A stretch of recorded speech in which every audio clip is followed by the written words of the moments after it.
We are live, I think.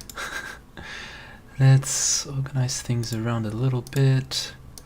So, it's always confusing whenever I go live. I always get confused. It's like I forget how to do live streams. So, I'm gonna open the chat, which I can see here, so that's good. Then I'm gonna put a message on Twitter in case people forgot I was gonna be online, or live rather. What is the link of the video?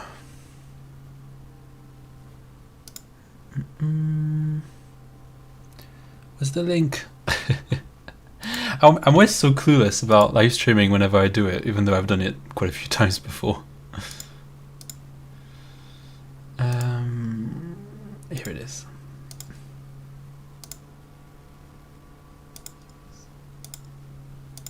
I think my mic is really loud as well. I think that's gonna be better. How's the sound now?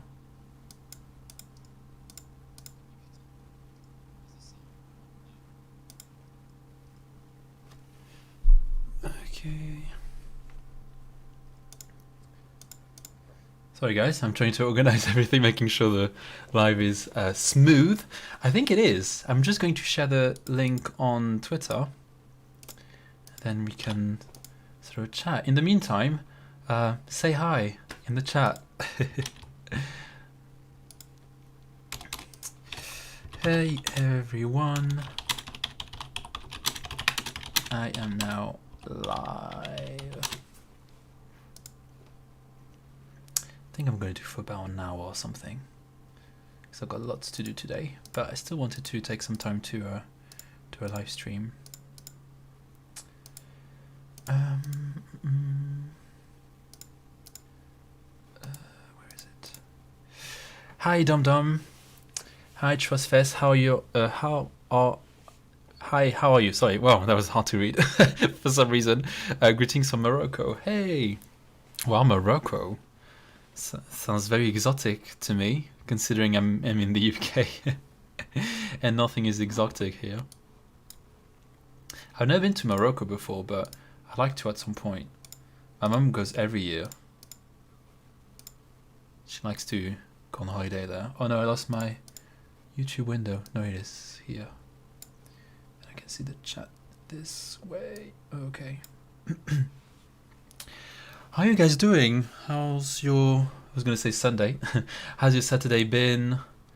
Has it been fun? Has it been fun? Sorry, I haven't spoken English today yet, so I'm rusty for some reason. Hopefully we'll have more people coming in a sec. I see 4 people watching the live stream, which is already quite nice. I'm sure we can get more people. I'm going to share it on YouTube as well. Hold on. How do I do that? Yes. I'm going to go on the community tab.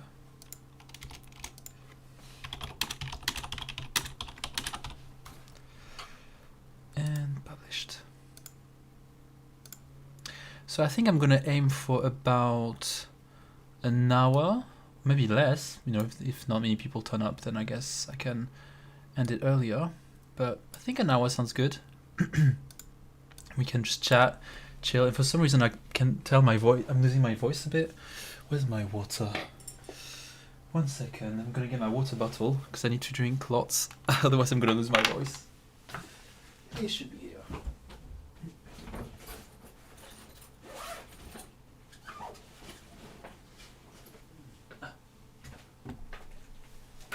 It was behind my monitor.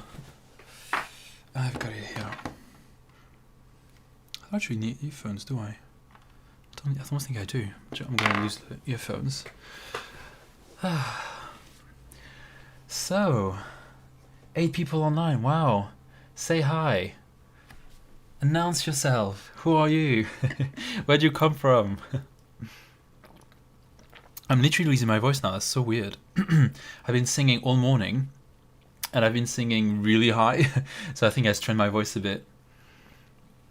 so I'm gonna have to drink regularly to avoid having a hoarse voice. Oi Kevin, tudo bem? Como você me recomenda não misturar português e espanhol? Eu sempre misturo os dois idiomas, minha língua é espanhol. Do you mind if I answer in English? Let me know if I can do it in Portuguese if you want, but I'm gonna answer in English just for everyone's comfort. Hopefully that's fine. Well, I mean, I've got an opinion about mixing languages, which is that, first of all, it's normal.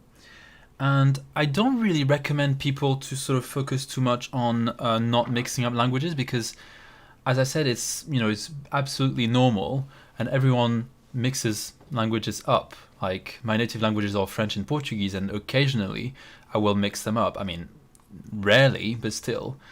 And same in English. Sometimes in English I will sort of use a sentence structure which is French, so you get influences from all your languages. But I think I'm sure that's not the answer you're hoping for. But I guess to help you, what helped me for me with Spanish, because when I was speaking Spanish, and I still do, I guess, I used to mix up a lot of Portuguese. Actually, I like having the earphones. So the thing that helps is just to learn the vocab. I mean, what I'm trying to say is that usually when you mix up languages, it can be just what's the word? Not intrusion. I forgot the word now.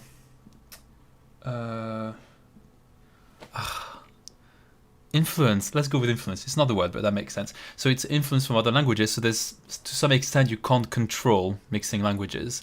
But something that helps is often when you mix, if you speak, let's say the target language, and then you bring words from other languages, that sometimes means that your language is a little bit weaker than your other languages. So that means that your brain will automatically go for like interference. Thank you. That's it. So, what was I going to say? I'm very tired as well, but here we go. Let's try. Let's try to make sense. And so it will bring words from other languages, your stronger languages usually. So that means that the only way to sort of fix that problem of mixing is just to sort of spend more time in the target language. So then your brain will sort of get used to be in the mode of that target language. So there's basically a theory from François Grosjean, which I talked about on my channel before. And he calls it, I don't know the exact word, but basically he talks about bilingual and monolingual mode. That means that sometimes you can be in between. So if your brain is still in sort of bilingual mode, you will tend to want to use vocab from the pool of the two languages. But gradually in conversation, you will move towards monolingual, and it'll be easier to stick to one language. I don't know if that makes sense. I hope it does. But there's no really miracle solution. It's just about practicing, and the more comfortable you are with the language, the less you're going to mix, because you don't need to. You've got all the vocab, the grammar, etc. So you're less likely to have interference, but they will still happen because our brains are not error-free, and sometimes brains get a bit confused and you will mix up. But it's really not a big deal. Like usually when I mix up languages, either like it will often either create like not like situations where the other person doesn't understand, or just funny situations if the person understands the two languages. So there's nothing bad about it, really. And then I've never heard, and often linguists say that in literature, like there's not an instance where people just mix up the languages uncontrollably. Like that doesn't happen in healthy brains anyway. So there's that. I hope that answers the question. James Alphonse, I'm going to pronounce it the French way because I don't know how to pronounce it in any other way. Hi Kevin, glad to see you again. Glad to see you again too. Oh hey, from L709. Trustfest, thank you again for interference. I couldn't remember the word. Dum, hey mate, I think you've been asked this question a million times over, but how many and which languages have you learned till now? So that's fine. I mean, I kind of expect to get this question asked quite often. But basically, I speak natively French and Portuguese, and I speak English, obviously. How many? And yeah, and then I speak Spanish as well, and Italian. But Italian is a bit weaker now because I haven't been using my Italian for a long time, and then now I'm learning Japanese. So yeah, that's my languages. Oh god, I can tell my voice is going hoarse. That's not good.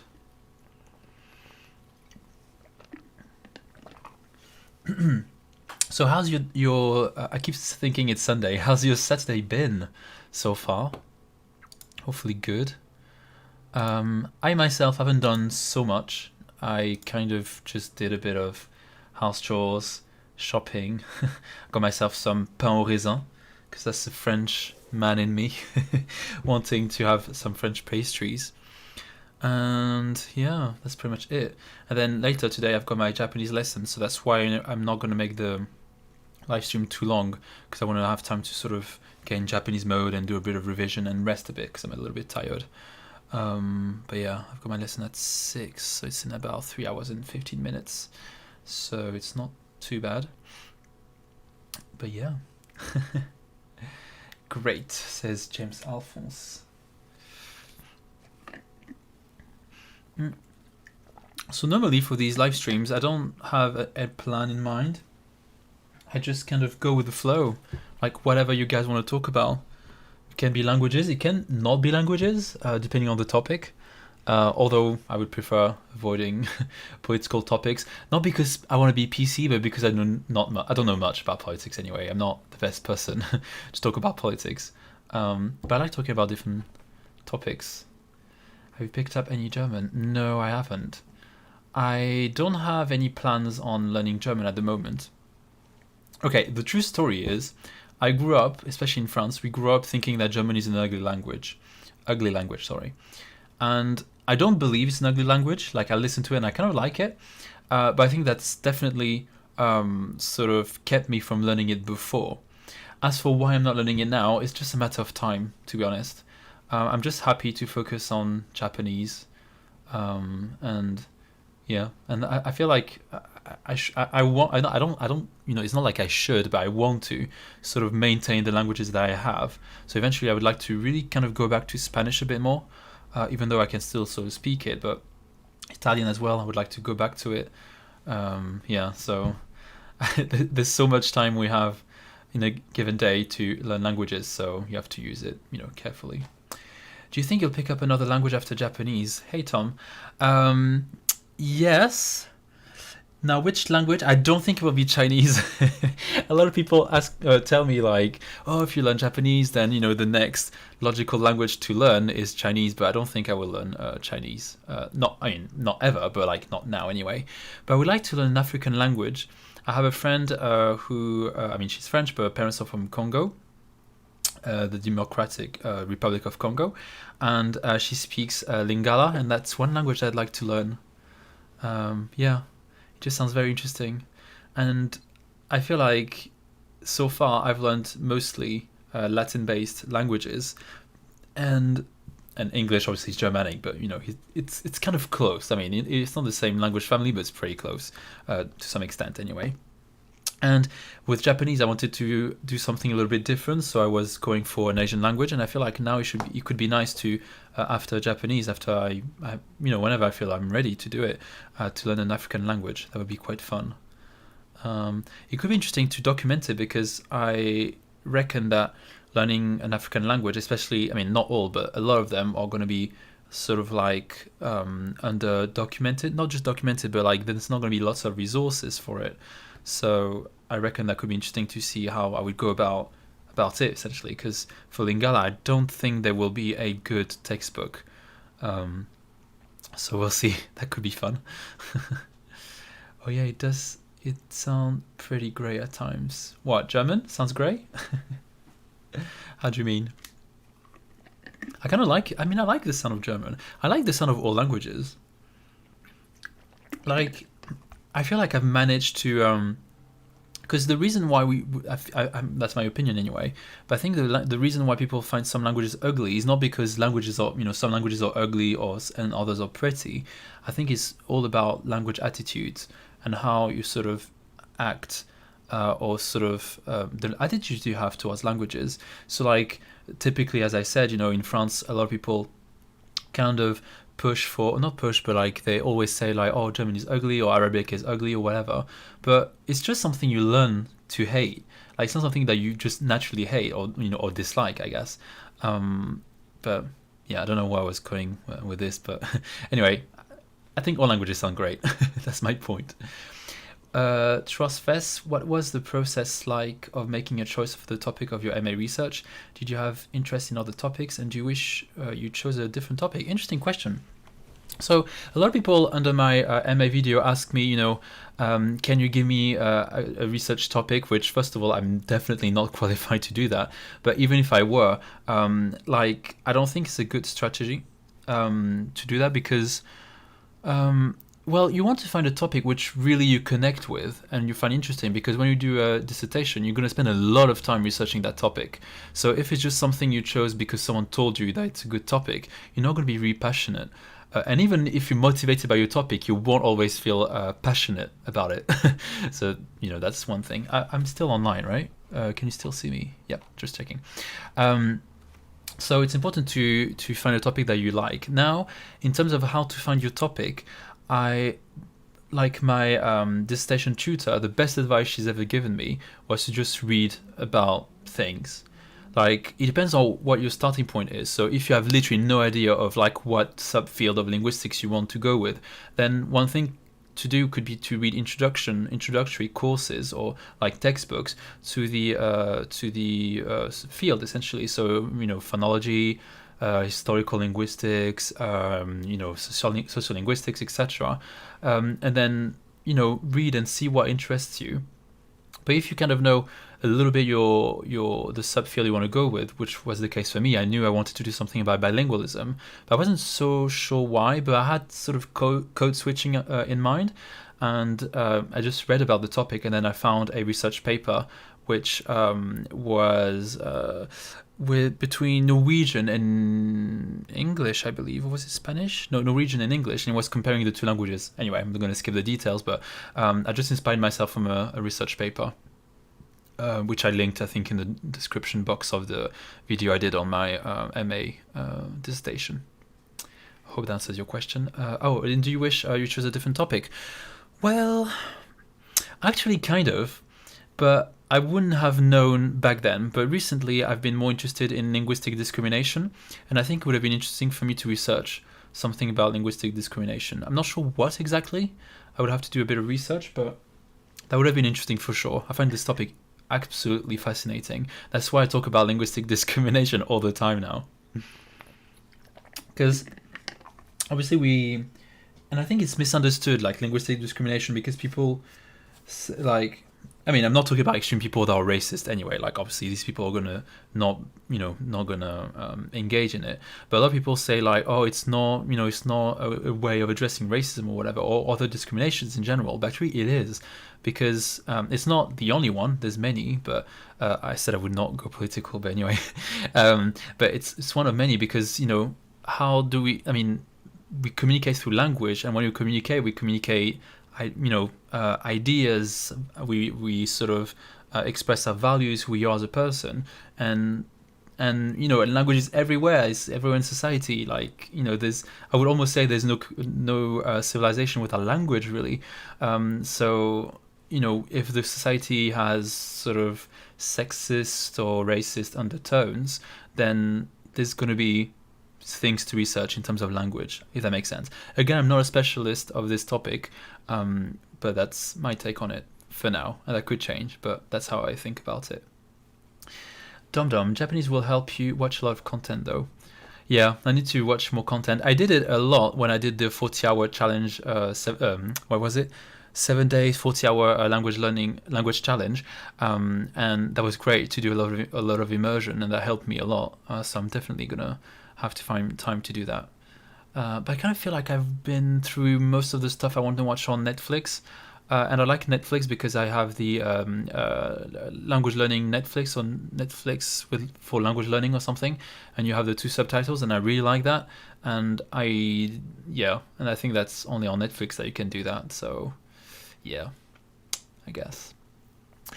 That would be interesting. I think the lack of resources would terrify me. Yeah, I think it is, but at the same time, you have the internet, and I know some native speakers of the language, so I wouldn't be on my own, really. And I'm sure, just on Twitter, I'm sure there's people out there that know resources and can help you with any language, I would say. So yeah. Dum dum. Yeah, I meant German. It sounds pretty dull sometimes, like a robotic language. Can't really put it in words without being offensive. Well, but as I said, it's all language attitude. It's things we learn to think. I mean, it's not like people tell you think that, but it's just sort of ideas in society that German sounds such and such. It's like, in England, there's a lot of like stigma, I guess, against French because French, the French culture and French language is kind of a national joke in a way. I mean, I don't mean that in such extreme terms, but making fun of French language is very common in English culture, and it's something that's taught. So if you taught that something is funny or something is such a way, then you develop that attitude, I think. Trust Fest, your response is very straightforward and exactly what I needed to hear. Well, I'm glad if I could help. James Alphonse, once it happened to me while speaking French, I used the word levadure from the Spanish levadura. I thought it later. What's levadura? Instead of levure. Levadura. Is it levure? Okay, gotcha. I didn't know that word. I didn't realize that. Sometimes I make up words.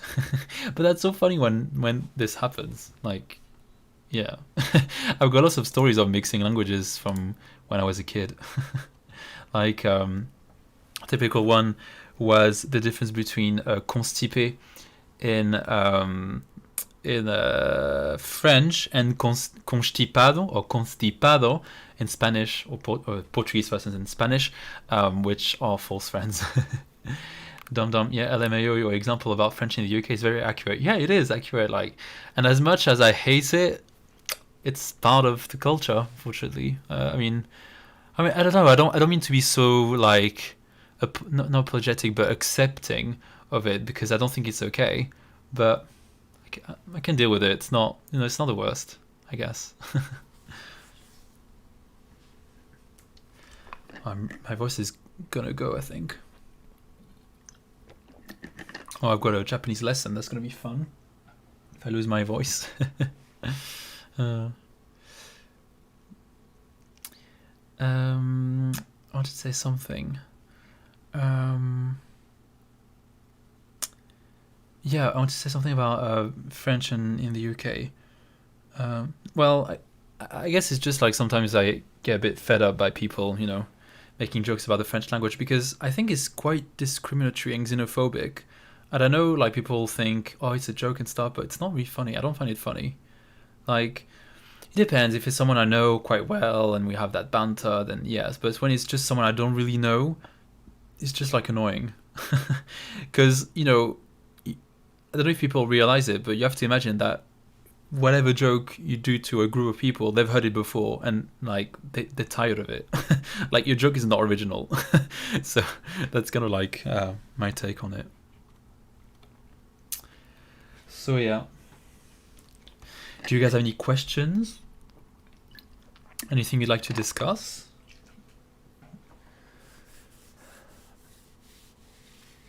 Constipation is a good one. Yeah, it's a good one. But when I was a kid, I used to say je suis constipé, and I wanted to say I've got my nose blocked.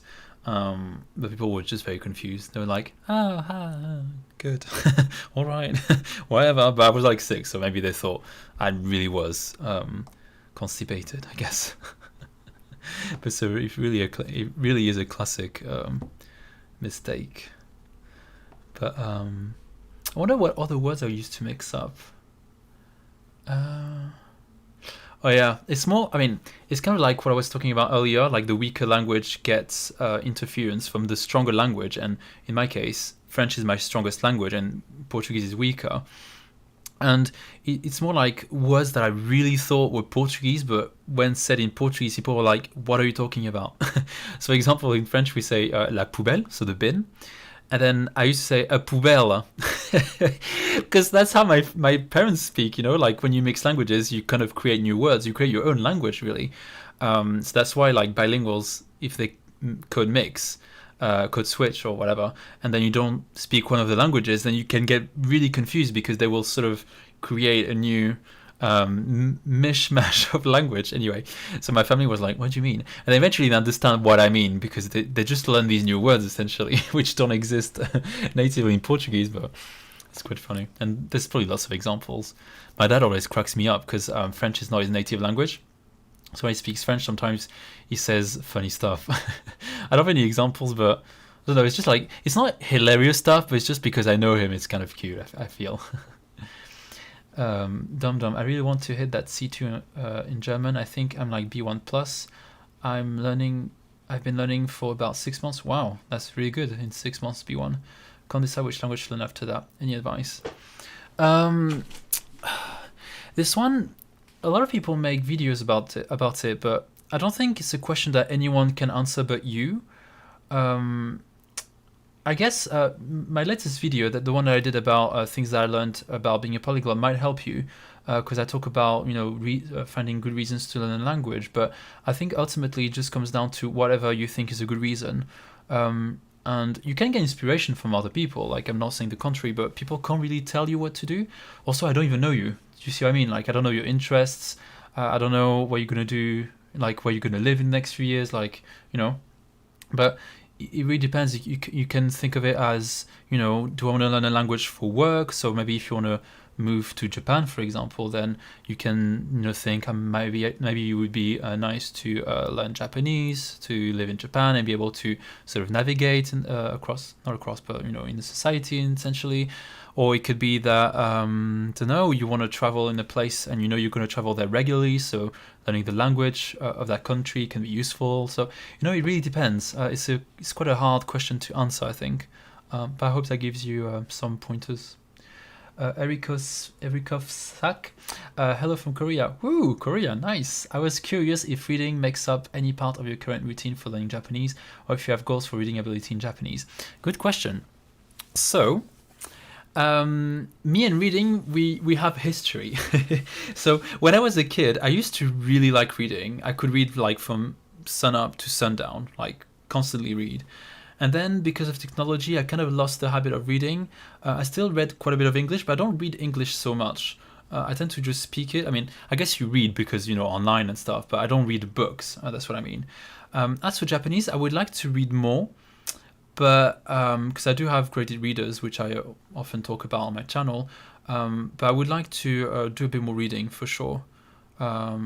Just for practicing the kanji, because obviously kanji takes a lot of exposure, I think, to really learn and be more competent in reading kanji, I think.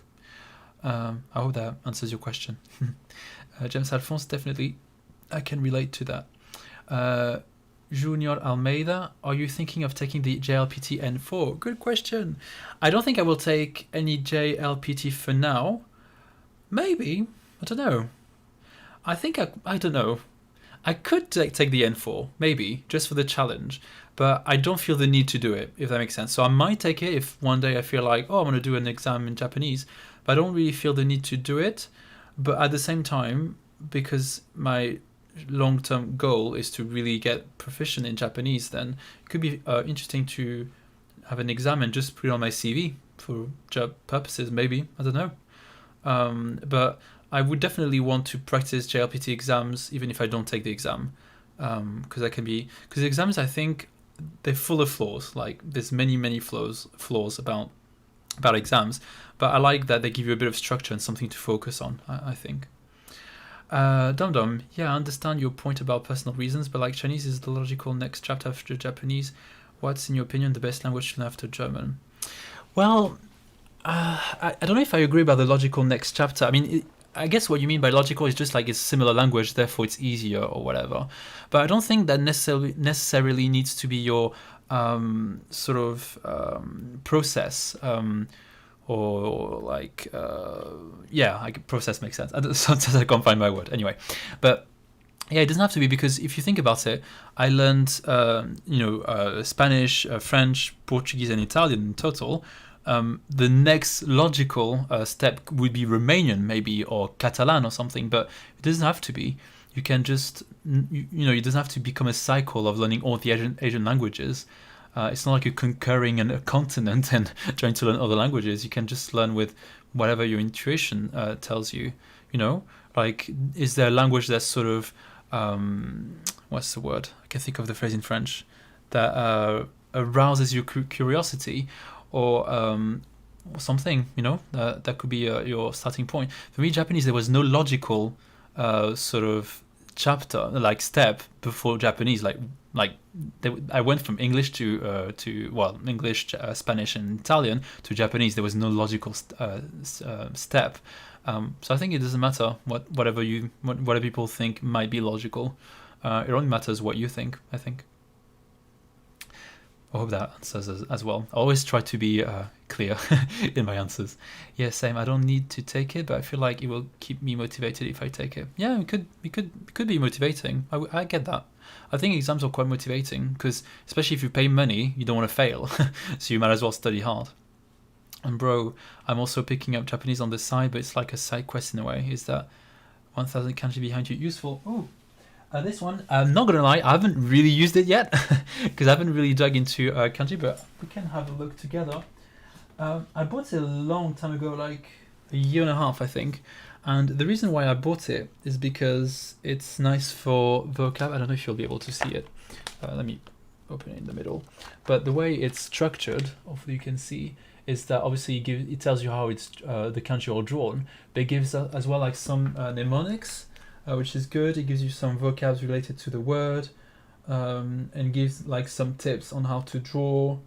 I'm not even saying it's necessarily like extremely useful, but I think it can be useful. Yeah, I think. Eric of SAC, that answered my question, thanks. By the way, I originally found your channel through your 7 tips to read books in a foreign language video. Oh, nice, that's an old video.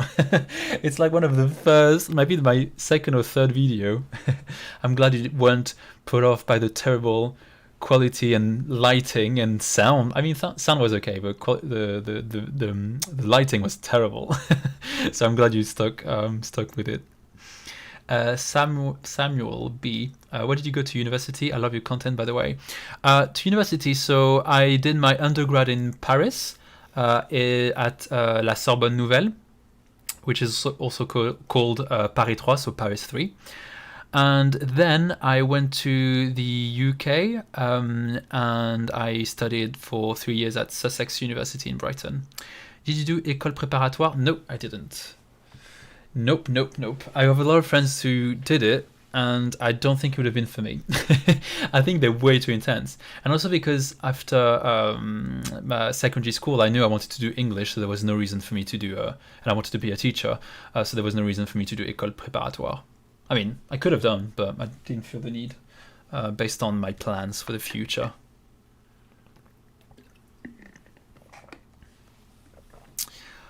All right. There's quite a lot of people, 10 people. I think that's kind of like my record. Can't speak English anymore. I hope I didn't miss any questions, but no, I don't think so. It's going to be a long day today. I don't know if I'm looking forward to my Japanese lesson or not, because it's an hour and a half. The teacher is great. I love her. She's mental, but I need to be with someone mental because I mean, she's not weird like in a bad way, but she's just kind of like hyper sometimes, and I love that. If you don't mind me asking, what do you do for a living? No, I don't mind. I talk about it sometimes on my videos. So I do 2 different jobs. So I'm a French language assistant, which essentially means that I do conversation classes in French. So for students that do the exam, like a French exam in the UK. And then I also teach in the evening, so I'm an evening tutor. And I used to teach Portuguese and French, but this year I only teach French because I didn't want to do Portuguese for multiple reasons, but mainly because of time and also because of the pandemic. My school didn't hire enough students, so I was like, perfect timing. My glasses are getting dirty. Can't see well. 1 second, because I am absolutely blind without my glasses. All right. Oop.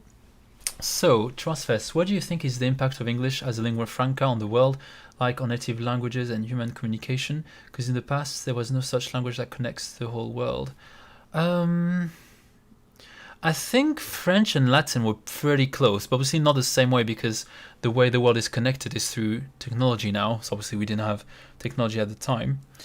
But as for the impact, I can't say I know that much about the topic, but what I will say is that it makes a lot of people angry, especially in France. It's so funny. Me and another linguist friend, we always laugh about people, thinking, whenever there's an article about, new words entering the dictionary or like language related articles, which talk about the influence of English on French, people are like, it's the death of French, our language is becoming a bastard language or whatever. I'm just like, oh my gosh, guys, chill.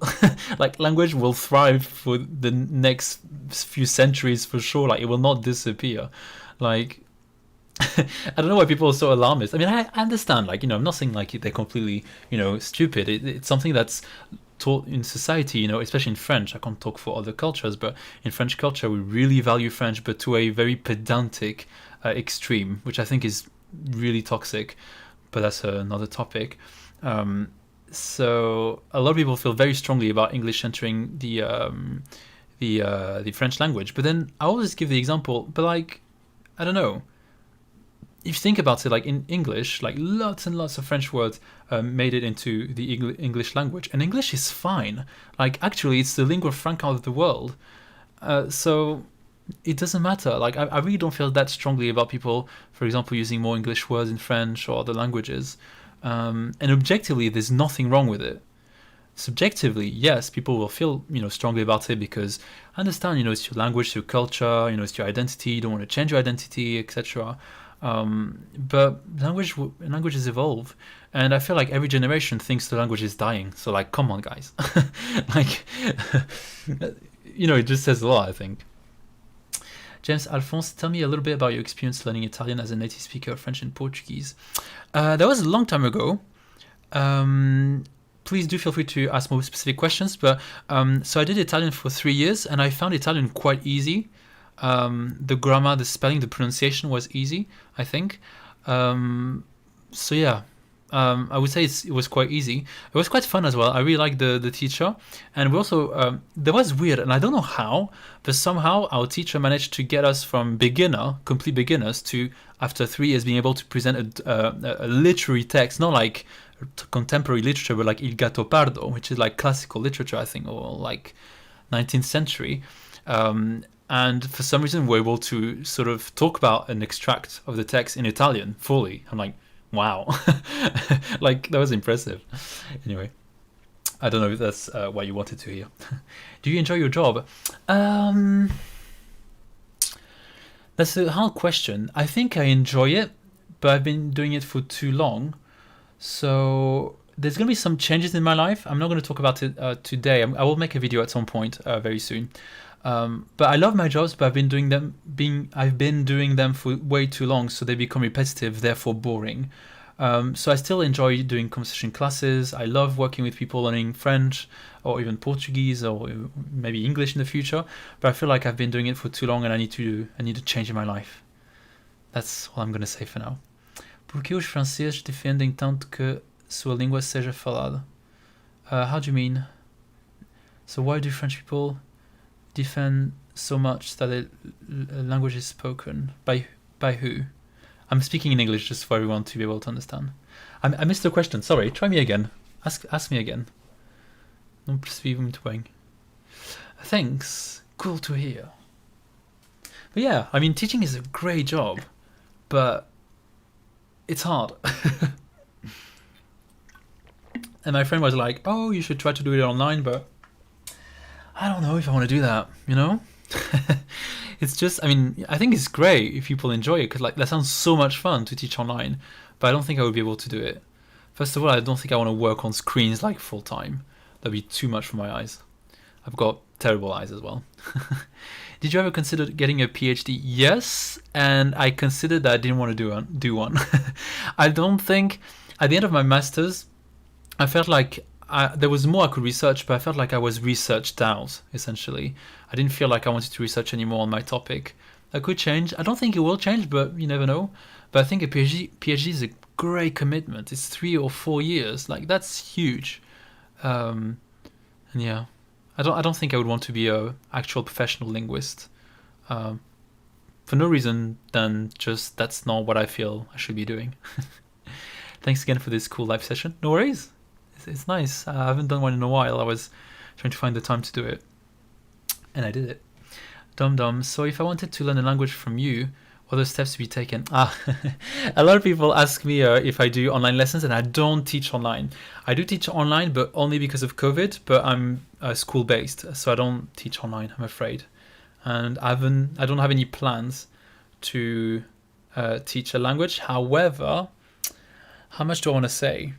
I am planning on creating a French product for intermediate learners, maybe beginners, but really intermediate. So I don't know if you speak French, but that could be something you might be interested in. And I would be teaching French to some extent, but not in the form of classes, if that makes sense.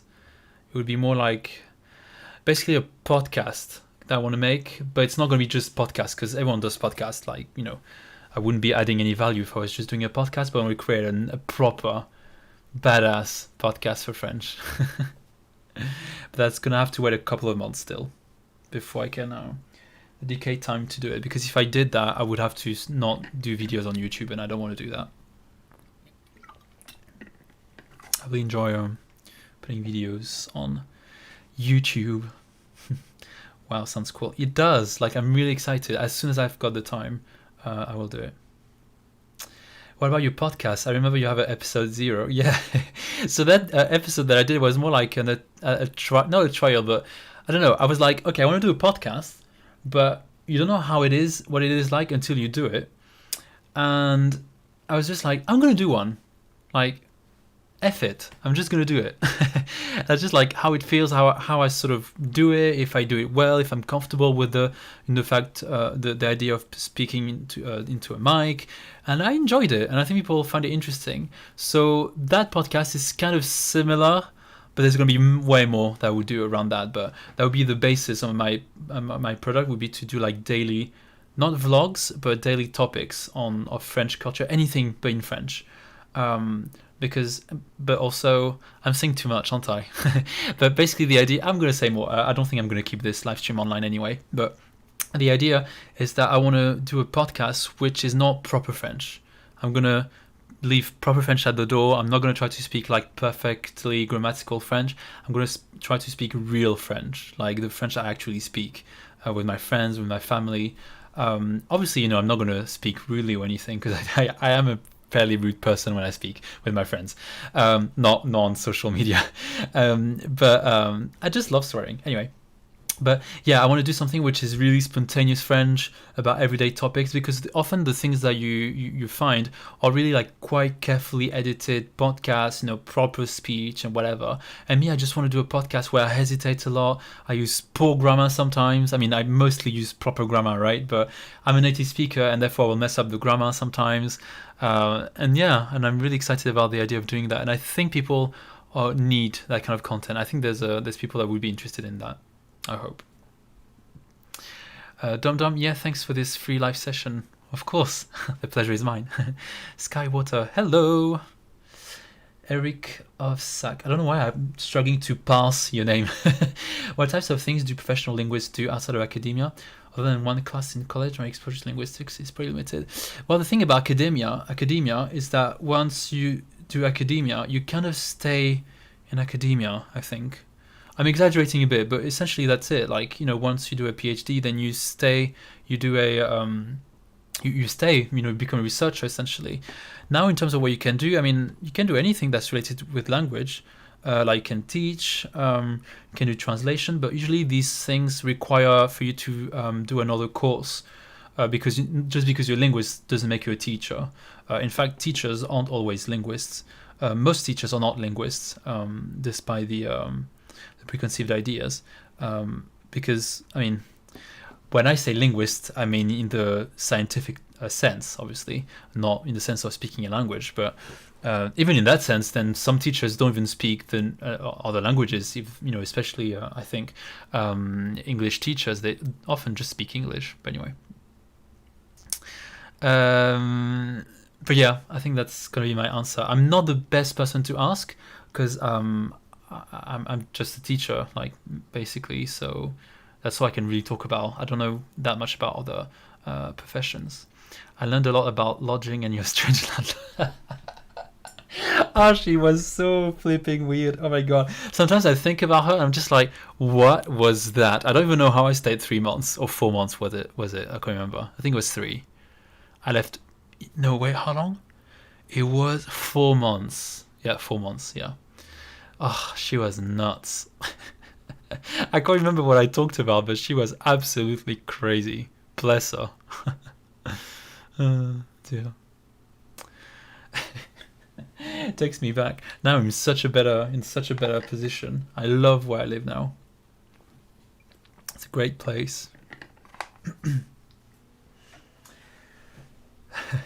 15 people, 16. Oh my gosh, that's a record. I've never had so many people before. You live in France now? No, I do not. I live in England. In England, in the land of Eng. That's not a funny joke, I'm sorry. I take it back. I'm gonna stay for maybe 5 to 10 more minutes. I can tell my voice is gonna go, and I want to keep it for my Japanese lesson, hopefully. No, it's fine. It's not actually going, but I can tell. SMS 231. As a polyglot, how do you decide on which language to learn next? Any interest in learning a Dravidian language? Telugu, Tamil, Kannada? Oh, I don't actually know anything about these languages or this language family. Where is it spoken? I've heard of Tamil, I think. I'm not sure where it is from. Anyway, so how do I decide on which language to learn next? I just go with my gut feeling, essentially. That's going to be the the simplest answer. I just go with my gut feeling. The reason why I started learning Japanese was because I wanted to, and that's it. I didn't really consider the practicality. I don't think I've ever considered the practicality of a language. Maybe a bit in school, like when I was learning Spanish, but Spanish was a bit different because when I was younger, I used to spend a lot of time in Spain. I would go every year basically, so I had a connection with Spanish, so that my reason was to just be able to communicate better. But yeah, with Spanish, with Japanese, it was just like I wanted to. Yeah. Great talking to you, bro. Have a nice day. You too. Do you teach Japanese? No, I do not. I am learning Japanese. I'm only a beginner. I would love to teach Japanese one day, but it's not going to happen just yet. Southern Indian languages. Oh, right. Okay. Well, I mean, I don't have an interest, as you can imagine, because I didn't even know they existed. But the next language I think I might learn would be Lingala, which is an African language spoken in the Democratic Republic of Congo.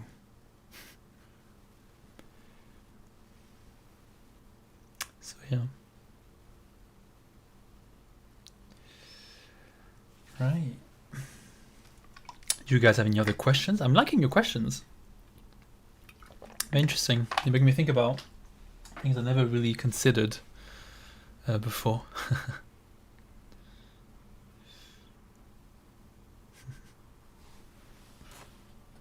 Let me check Twitter a bit.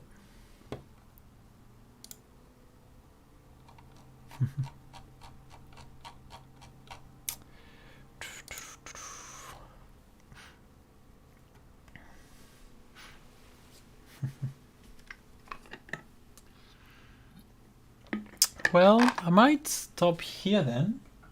I'm actually feeling a little bit tired.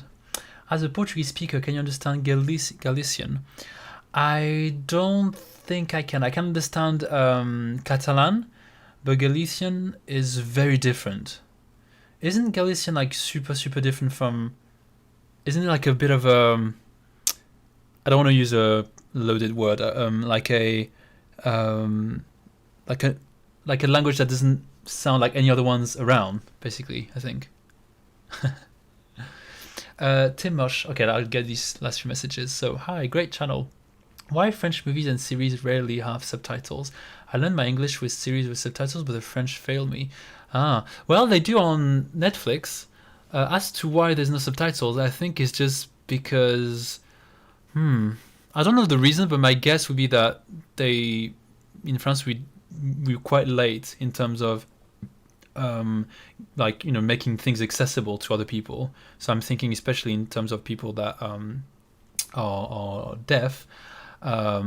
So that could be a reason. But also English is a way more global language. There's more money in English, so that might be why. So definitely learning English is much easier than any other language because of all the resources available. Christopher Amedou, it was great watching this. Thanks, Kev. No worries. All right, I'm gonna stop here for today. It was fun. And yeah, I will catch you later, maybe next week. And yeah, bye. Now I need to work out how to turn off the live stream.